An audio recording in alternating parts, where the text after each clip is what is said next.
வணக்கம் நண்பா, நான் உங்கள் திலக். இன்னைக்கு கூகுள் டாஸ்ல இன்னைக்கு பார்க்க போகிற டாபிக் நண்பா. இது வரைக்கும் நீங்க என்ன சப்ஸ்கிரைப் பண்ணீங்கன்னா கீழே இருக்கிற சப்ஸ்கிரைப் பட்டனை கிளிக் பண்ணி சப்ஸ்கிரைப் பண்ணிக்கோங்க. பெல் பட்டன் கிளிக் பண்ணிக்கோங்க. வாங்க வீடியோக்குள்ள போலாம். எப்படி இமேஜ் இன்சர்ட் பண்றது அப்படிங்கிறது பார்ப்போம். ஸோ இன்சர்ட் அப்படிங்கிற டேபை கிளிக் பண்ணிக்கோங்க. அதுல பாத்தீங்கன்னா இமேஜ் அப்படின்னு சொல்லி ஆப்ஷன் இருக்கும். அதே நேரத்தில் இது இமேஜ் இன்சர்ட் ஐகான். ஸோ உங்கள் கம்ப்யூட்டரில் இருக்க ஃபோட்டோஸை ஜஸ்ட் நீங்கள் எந்த ஃபோட்டோ வச்சுருக்கீங்களோ போய் ஜஸ்ட் கிளிக் பண்ணால் போதும், உங்களுக்கு ஆட்டோமேட்டிக்காக இந்த இமேஜ் அந்த டாக்குமெண்ட்டில் இன்சர்ட் ஆகிடும். அதுக்கப்புறம் அந்த இமேஜோட மார்ஜின்ஸை வச்சு கிளிக் பண்ணி நீங்கள் அந்த இமேஜோட சைஸை சின்னதாகவும் பெருசாகவும் மாற்றிக்கலாம். அந்த இமேஜ் சைஸ் அட்ஜஸ்ட் பண்ணிட்டு கீழே பார்த்தீங்கன்னா அந்த பின்னாடி டெக்ஸ்ட் எழுதிருப்பீங்கள, அந்த டெக்ஸ்ட் பேராகிராஃபோட எப்படி கம்பைன் ஆகணும் அப்படிங்கிறத கீழே அந்த 3 ஆப்ஷன் கொடுத்துருக்காங்க. மார்ஜின் ஆப்ஷனும் கொடுத்துருக்காங்க. ஃபோட்டோக்கு ஃப்ரேம் மாதிரி நீங்கள் செட் பண்ணிக்கலாம். ஸோ அதே நேரத்தில் எப்படி வேணால் நீங்கள் அந்த இமேஜை மூவ் பண்ணிக்கலாம். அதுக்கப்புறம் அதே இன்சர்ட் டேப்ல பார்த்தீங்கன்னா நிறைய ஆப்ஷன் கொடுத்துருப்பாங்க.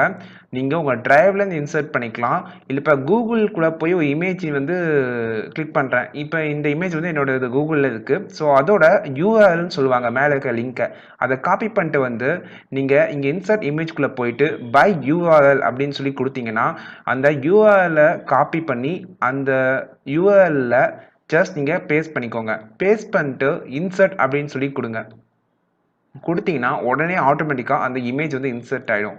ரெகனைஸ் ஆனவுடனே நீங்கள் இந்த இமேஜா அப்படின்னு சொல்லி இன்சர்ட் அப்படின்னு கிளிக் பண்ணிங்கன்னா போதும், நீங்கள் இதை இன்டர்நெட்டில் இருந்து கூட நீங்கள் இமேஜை இன்சர்ட் பண்ணிக்கலாம் டைரெக்டாக. இதையும் நீங்கள் சின்னதாகவும் பெருசாகவும் மாற்றிக்கலாம். அதே நேரத்தில் அந்த பொசிஷனையும் நீங்கள் எங்கே வேணால் சேஞ்ச் பண்ணி வச்சுக்கலாம்.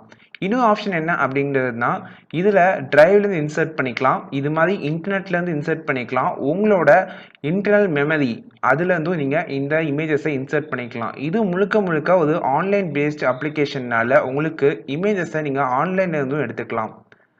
ஸோ இப்போ பார்த்தீங்கன்னா நீங்கள் ட்ராக் பண்ணிக்கோங்க, பேஜை ஃபிட் பண்ணிக்கோங்க. அதுக்கப்புறம் இதோட மார்ஜின் சைஸ்லாம் சேஞ்ச் பண்ணிக்கலாம். இது இப்போவும் இன்சர்ட் டேப் போதும். ஸோ இங்கே போயிட்டு பார்த்தீங்கன்னா கேமராவை ஓப்பன் பண்ணி நீங்கள் ஃபோட்டோ டேரெக்டாக கிளிக் பண்ணிக்கலாம். இப்போ இது ஆன்லைனில் நீங்கள் இமேஜஸை கூகுளில் சர்ச் பண்ணிக்கலாம். ஏன்னா இது கூகுளை பேஸ் பண்ணியான ஒரு சாஃப்ட்வேர். ஸோ இப்போ நான் லயன் அப்படின்னு சொல்லி உதாரணத்துக்கு சர்ச் பண்ணுறேன். உடனே உங்களுக்கு சைட்லேயே ஒரு டேப் ஓப்பன் ஆகி உங்களுக்கு அந்த லயனோட பிக்சர்ஸ் வருது. ஜஸ்ட் நீங்கள் செலக்ட் பண்ணிட்டு இன்சர்ட் அப்படின்னு சொல்லி கொடுத்தீங்கன்னா போதும், ஆட்டோமேட்டிக்காக உங்கள் பேஜில் அந்த இமேஜ் இன்சர்ட் ஆகிடும். நீங்கள் இதே ஆப்ஷன் யூஸ் பண்ணி நீங்கள் சின்னதாகவும் பெருசாகவும் சேஞ்ச் பண்ணிக்கலாம்.